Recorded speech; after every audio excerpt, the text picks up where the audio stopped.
Hello friends, आज के इस वीडियो में आपका स्वागत है। आज हम निफ्टी, बैंक निफ्टी, सेंसेक्स के लेवल्स देखेंगे और एक स्टॉक्स में दिखाऊंगा जो कि मुझे बहुत ही अच्छा दिख रहा है। मतलब जिस तरह से लास्ट मंथ भेल ने रन दिखाया था उस तरह का सेटअप बना हुआ है उसमें। ठीक है, तो वो स्टॉक भी हम डिस्कस करेंगे। तो सबसे पहले चलते हैं निफ्टी के चार्ट पे। वीकली चार्ट पे ही हम एनालिसिस शुरू करते हैं क्योंकि टॉप डाउन एनालिसिस हमेशा होना चाहिए। हायर टाइम फ्रेम पे क्या कर रहा है वो एक ज़्यादा क्लैरिटी देता है, नॉइस कम रहते हैं। ठीक है, तो देखिए निफ्टी में क्या हो रहा है कि यह जो डीलिंग रेंज है ना, नया जो डीलिंग रेंज निफ्टी ने बनाया है। ठीक है, मैं अपने ट्वीट पे बार बार, मैं पिछले वीक कम वीडियो बना पाया हूँ, बट मैंने इस सपोर्ट का मतलब जिक्र किया था और देखिए निफ्टी कितना मतलब यहीं पे सपोर्ट लेके ये वापस मतलब बार बार घूम रहा है। ठीक है, अपार्ट फ्रॉम दैट अब क्रूड थोड़ा सा आज नीचे हुआ है टॉप से लगभग 3-4%, तो कुछ अच्छी न्यूज है शायद। ये कुछ यूएस ने ईरान के ऑयल सेलिंग पे सैंक्शंस हटाए हैं।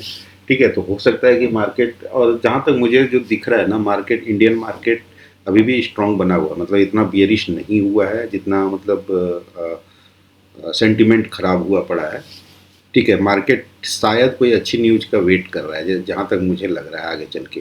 ठीक है, तो देखिए क्या यहाँ पे सपोर्ट ये क्यों ले रहा है और ये इतना स्ट्रांग सपोर्ट क्यों है, तो क्योंकि वीकली चार्ट पे ये डीलिंग रेंज है 25 DRT जो है ये यहाँ पे लाई कर रहा है अराउंड 23,220। ठीक है, यहाँ पे लाई कर रहा है। एंड यहाँ पे और एक चीज़ क्या बनाया हुआ है मार्केट ने, एक बुलिश फेयर वैल्यू गैप बनाया हुआ है, ये देखिए। ठीक है, जिसका एफ जो लाई कर रहा है 23,240 के आसपास। ठीक है, तो मार्केट ने देखिए यहीं पे ये लो टच किया था लास्ट वीक एंड फिर ये रिकवर होकर इस एफ के हाई के ऊपर जाके क्लोजिंग दिया है। एंड देन आज भी क्या किया है, नीचे आया, देन यहीं से रिटर्न लिया है एंड यहाँ पे आके क्लोजिंग दिया इस एफ के ऊपर ही। तो यह जो फेयर वैल्यू गैप है ना और इसका कंसिक्वेंट एनक्रोचमेंट चूंकि अलाइन कर रहा है 25 DRT से इस डीलिंग रेंज का, तो बहुत हाई चांसेस हैं कि मार्केट इसको एक स्ट्रॉन्ग सपोर्ट बना चुका है।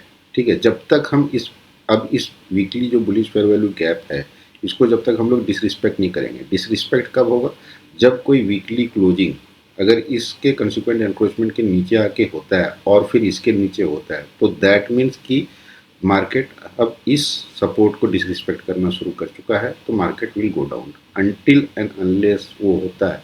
मार्केट में ज़्यादा प्रोबेबिलिटी क्या होगी, क्योंकि देखिए trading is a probability game. तो सेटअप जो बता रहा है हायर टाइम फ्रेम पे, वीकली टाइम फ्रेम पे ना, वो एक बोली सेटअप हमें बता रहा है। ठीक है, अपार्ट फ्रॉम दैट देखिए अब ये क्या हुआ है कि 50 DRT अपना कहाँ लाई कर रहा है 24,280, जहाँ से ये बार बार रेजिस्टेंस ले रहा था पिछले महीने से, मतलब 4 वीक से ये यहीं से रेजिस्टेंस लिया है। देखिए 1 2 3। ठीक है, तो इसके ऊपर क्या है, अब यह जो हाई है ना, ये जो हाई बना है, ठीक है, इस हाई ने देखिए यहाँ की लिक्विडिटी स्वीप की एंड नीचे आ गया, तो इस हाई ने इस हाई को रिस्पेक्ट किया, तो यहाँ पे एक रेस्टिंग लिक्विडिटी है, ये याद रखिए 24,615। ठीक है, और अगर हम और लोअर टाइम फ्रेम पे जाएंगे ना तो हमें एक रेस्टिंग लिक्विडिटी देखिए इक्वल हाईस ऑलमोस्ट कहाँ पे दिखेंगे, मैं आपको दिखा देता हूँ। ये जो हाई है सारे, यहाँ पे एक इक्वल हाई है 24,250। ठीक है, तो ये हाई चांसेस हैं कि ये लिक्विडिटीज़ वापस, अगर मार्केट में मतलब कोई अब ख़राब न्यूज नहीं आई, जैसे अब पॉजिटिव न्यूज आनी शुरू हुई है थोड़ी थोड़ी। ठीक है, क्रूड भी डाउन जाना शुरू हुआ है, तो market can show a good run. तो ये आप ध्यान रखिए। ठीक है, तो सबसे पहले तो ये टारगेट होगा आपका 50 DRT अगेन, जहाँ पे आके फिर से ये थोड़ा कंसोलिडेट करेगा। And then apart from that देखिए अगर मार्केट इस बार इस वीक ये जो लो है, इस कैंडल का लो देखिए।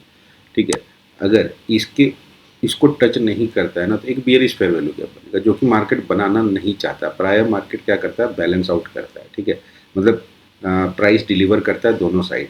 ठीक है, यहाँ पे one side delivery with price most probably will be delivered.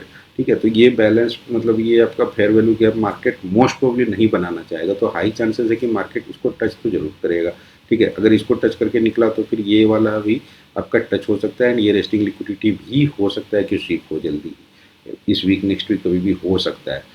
तो तब तक देखिए जब तक मार्केट इसके ऊपर ही क्लोजिंग है, इस लेवल के ऊपर क्लोजिंग है, तब तक बाय ऑन डिप्स है। इसके नीचे जहाँ क्लोजिंग देगा तो that will be the first sign of बियरिशनेस।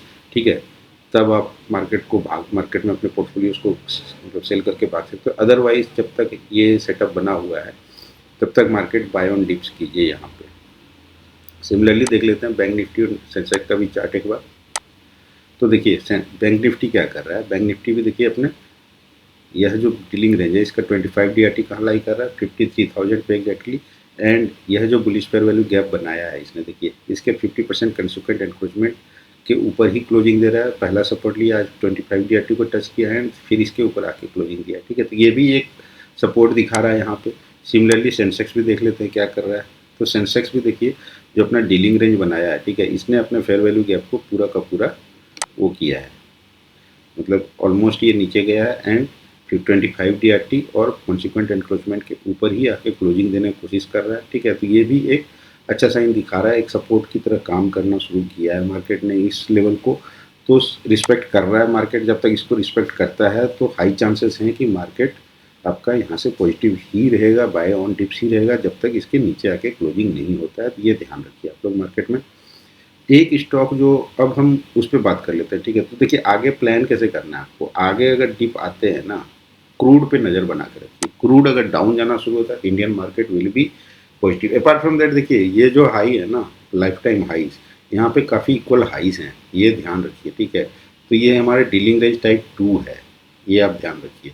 ये डीलिंग रेंज टाइप 2 क्या होता है, इट इज ए मतलब रिवर्सल, कंटिन्यूएशन डीलिंग रेंज नहीं होता है, रिवर्सल मतलब 25 DRT से ये रिवर्सल अगर लेता है ना, तो ये यहाँ तक आता है वापस इस लिक्विडिटी को हंट करने के लिए, ठीक है। निफ्टी में भी सेम सिमिलर टाइप का। तो ये ध्यान रखिए, इसीलिए मैं बोल रहा हूँ, क्योंकि यहाँ पे भी इक्वल हाइस हैं, ठीक है, यहाँ पे भी इक्वल हाइस हैं। तो इसीलिए इसमें भी हो सकता है। अगर डेली चार्ट पे भी देखो तो ये सारे जो हाइज हैं ना, कोई भी हाई बिना टैप किए निफ्टी गया है, ठीक है, नीचे। तो ये सारे रेस्टिंग लिक्विडिटी से ऊपर। तो अगर मार्केट में थोड़ा सा भी कुछ बुलिशनेस आता है, अगर थोड़ा सा भी क्रूड नीचे जाना शुरू होता है 5-10% यहाँ से, तो मार्केट बहुत जल्दी रन करेगा इधर ऊपर की तरफ, ये सारे लिक्विडिटीज लेगा। सपोर्ट आपका यही है, इसके नीचे इसको डिसरिस्पेक्ट कर निफ्टी करता है तो फिर आप समझ जाइए कि मार्केट बहुत नीचे जाने वाला है इसके बाद। तो ये आप ध्यान में रखिए। अब देखिए एक स्टॉक जो मुझे बहुत पसंद आ रहा है ना, वो कोटक बैंक है। मैं पिछले वीक भी बार बार अपने ट्विटर पे दे रहा था, क्यों, क्योंकि देखिए अगर कोटक का हम वीकली चार्ट देखेंगे तो कोटक ने क्या किया, यह डीलिंग रेंज बनाया। डीलिंग रेंज बनाने के बाद यहाँ पे देखिए एक छोटा सा bullish fair value gap weekly chart पे बनाया है एंड जो 25 DRT के ऊपर आके देखिए 1 2 3 चौथा वीक हो गया जब ये 25 DRT के ऊपर ही क्लोजिंग दे रहा है, नीचे गया भी है, सारे इधर के लिक्विडिटीज लिए हैं एंड वापस देखिए क्लोजिंग दिया था यहाँ पे, ठीक है। तो यहीं से ये बुलिश हुआ है, बुलिश हुआ है तो ऊपर भी देखिए क्या हुआ है, यहाँ पे इक्वल हाइस हैं, ठीक है, यहाँ पे इक्वल हाइस हैं एंड ये एक रेस्टिंग लिक्विडिटीज भी हैं ऊपर। तो ये एक अच्छा रन दिखा सकता है। बट अगर ये 405 जो ये लेवल है ना, ये बियरिश फेयर वैल्यू गया प्लस 50 DRT, ठीक है। तो यहाँ पे एक छोटा सा रेजिस्टेंस है इसके लिए। ये वाला अगर क्लोज करके ये इसके ऊपर आके वीकली क्लोजिंग देता है ना 405 के ऊपर, तो ये बहुत जल्दी आपको मतलब ऊपर की तरफ रन कर देगा अच्छा सा। तो इस पर एक नज़र बना के रखिए। या तो आप यहाँ पे बाई कीजिए 375 380 के आसपास इसको बाय करने की कोशिश कीजिए अगर आपको डिप मिलता है इसमें, ठीक है। और अदरवाइज इसको यहाँ पे मत बाय कीजिए, यहाँ पे आप बाय करोगे ट्रैप होगे, ठीक है। इसको क्लोज करने दीजिए वीकली 405 के ऊपर, तब आप बाय कीजिए, क्योंकि ये जोन होगा ना, हो सकता है कि यहाँ से रेजिस्टेंस लेके फिर से ये नीचे आ जाए, ठीक है। तो either buy here or buy after closing about this consequent encroachment. ये जो बियरिश फेयर वैल्यू गैप है इसके कंसिक्वेंट एनक्रोचमेंट के ऊपर क्लोजिंग देने दीजिए वीकली। तो वो एक कंफर्मेशन होगा कि yes market is disrespecting this bearish और 50 DRT ऊपर क्लोजिंग दे रहा है। तो ये आपका 75 DRT 430 level and most probably ये लिक्विडिटी लेने के लिए वापस ऊपर चला जाएगा, ठीक है। तो ये ध्यान रखिए, यहाँ पे आप बाय करोगे तो ट्रैप हो जाओगे। यहाँ से रेजिस्टेंस लेके मार्केट हो सकता है कि फिर से एक बार नीचे आए, फिर से ये 374-75 की तरफ आ जाए, ठीक है।